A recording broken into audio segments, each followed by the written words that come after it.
Pence's early exit from the presidential campaign offers a reminder. Las Vegas, AP. Mike Pence has a resume most White House hopefuls would dream of. A congressman, a governor of a big Midwestern state, a one-time vice president, in normal times. Someone with such credentials would be well positioned to win their party's presidential nomination.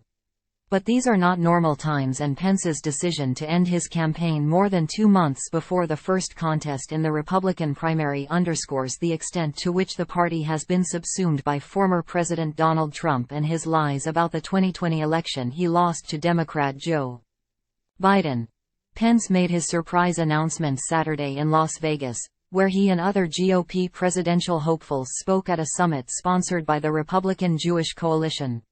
But in many ways, Pence's campaign ended years before it officially began, in the days leading up to January 6, 2021.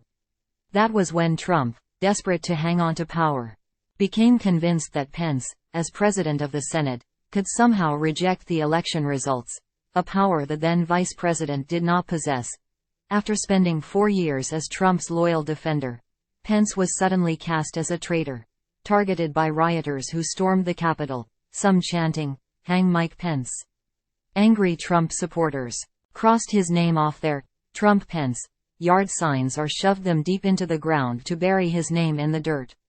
While the issue became less salient as the campaign went on, Pence was heckled and booed at times. From the very beginning, I think his supporters knew that the challenge was going to be some of the hardcore Trump supporters. "We're never going to forgive him for upholding the Constitution on January 6, said Art Pope, a GOP donor from North Carolina who supported Pence's campaign. On the other hand, there were a group of Americans who were never going to forgive him for being in the Trump administration to begin with. He just could not overcome that, Pope said. File. President Donald Trump listens as Vice President Mike Pence speaks during a coronavirus task force briefing in the Rose Garden of the White House, Sunday, March 29, 2020, in Washington. AP photo. Patrick Szymanski. File. Pence tried to thread what often seemed like an impossibly fine needle. He ran on the record of what he fondly referred to as the Trump-Pence administration while also criticizing his former boss. He accused Trump of abandoning conservative principles on issues such as abortion and of putting himself above the Constitution to stay in power. During his campaign launch event, Pence addressed January 6 head-on, defending his actions and saying Trump disqualified himself during that period. Anyone that puts themselves over the Constitution should never be President of the United States, and anyone who asks someone else to put them over the Constitution should never be President of the United States again, Pence said. The Wi-Fi password for the media at the event kept his oath, underscored his message, as did the first ad run by a supportive Super Political Action Committee, which featured footage from the insurrection, contrasting both men's actions that day. Though it was never part of his stump speech, Pence's approach to January 6 reflected his advisors' belief that, if he addressed the Capitol attack directly and spent time explaining his position, voters would come to respect his adherence to the Constitution and see it as a point of strength. People respect him for upholding his oath under enormous pressure, Mark Short, a longtime senior advisor, said over the summer. Time equals 400 ms, greater than that never translated into support from conservative primary voters, who in polls and focus groups made clear they preferred other options.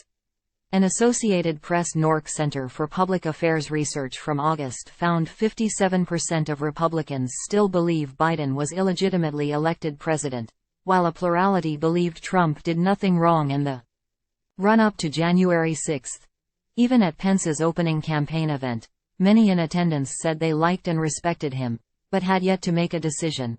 "We always knew there was going to be a large portion of the electorate that was not going to be with him on January 6, but the only way he could tarnish his career and his legacy and reputation was to be untrue to himself," said Devin O'Malley, Pence's longtime spokesman.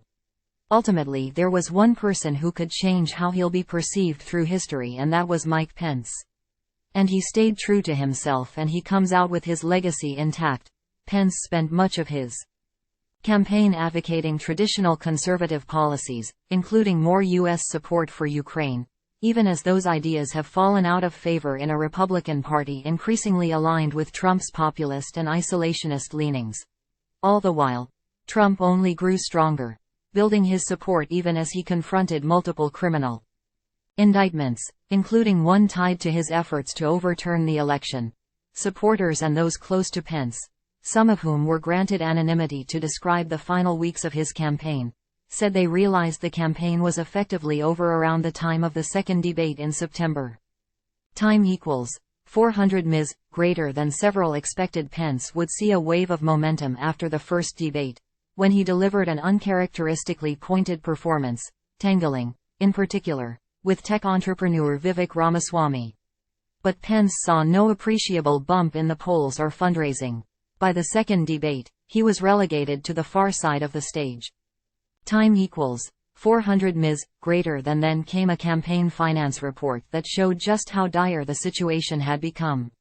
Pence already racked up more than $600,000 in debt and was burning through nearly as much cash as he was raising, despite an aggressive fundraising schedule.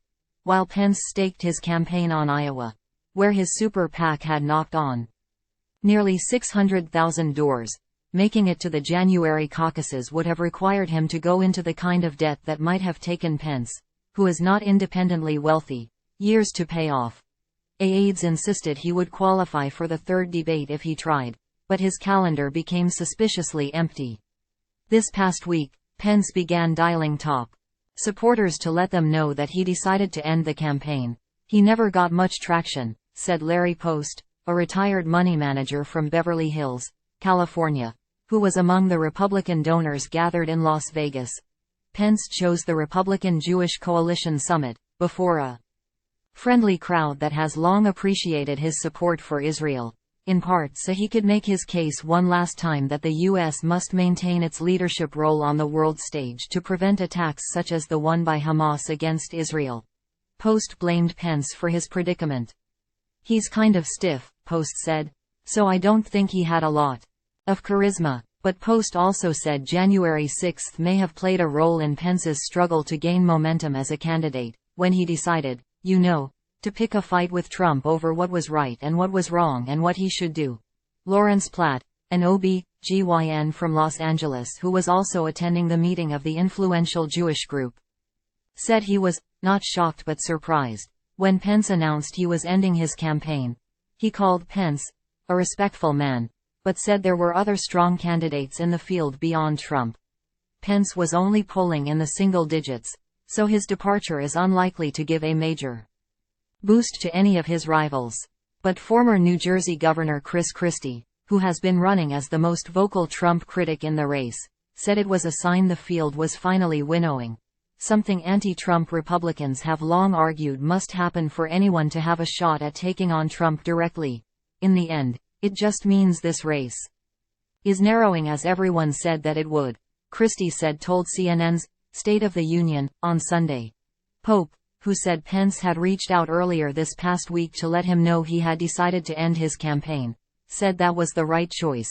"If there is not a path to victory, then I think it was a prudent thing to withdraw from the race earlier rather than later and let the field consolidate," he said, voicing belief that Trump can be beaten. Colvin reported from New York. File. Republican presidential candidate former Vice President Mike Pence speaks at a campaign event, Wednesday, June 7, 2023, in Ankeny, Iowa. AP photo. Charlie Nabergall. File.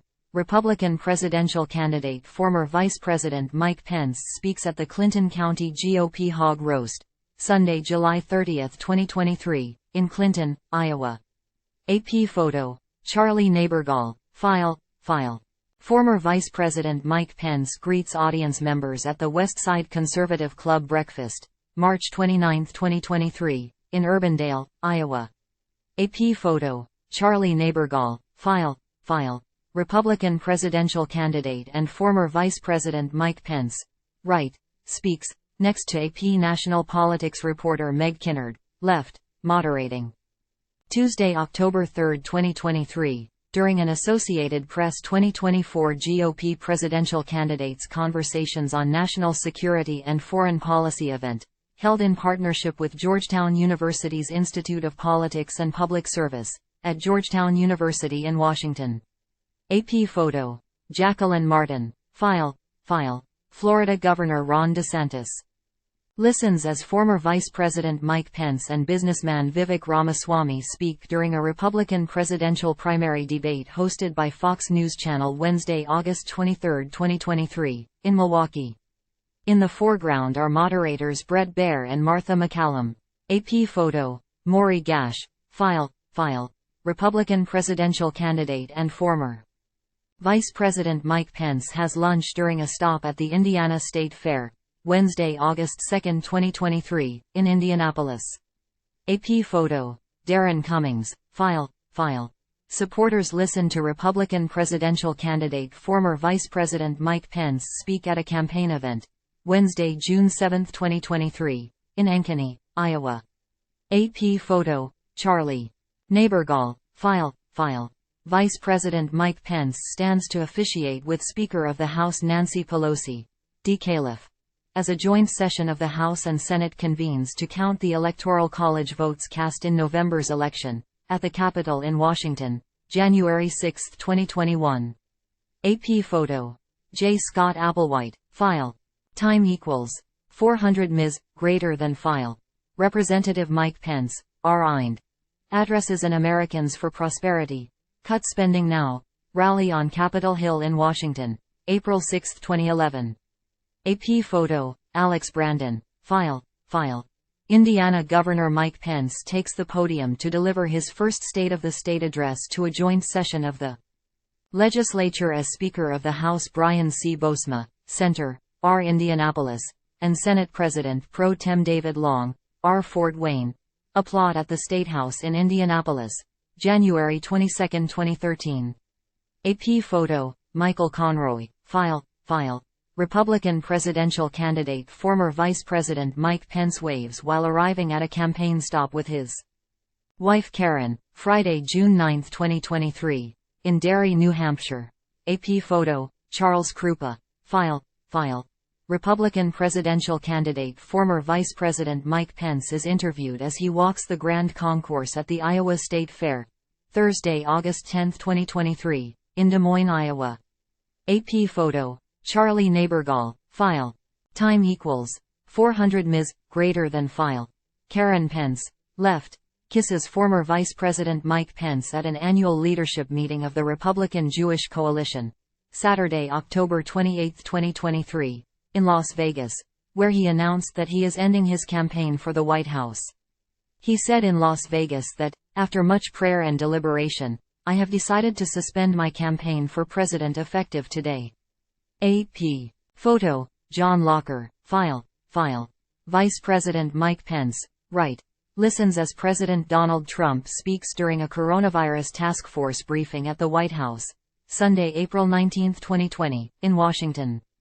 Pence has a resume most politicians with their eyes on the White House would dream of. A congressman, a governor of a big Midwestern state, a one-time vice president. In normal times, a person with those credentials might well be considered their party's presumptive nominee. AP photo. Patrick Szymanski. File.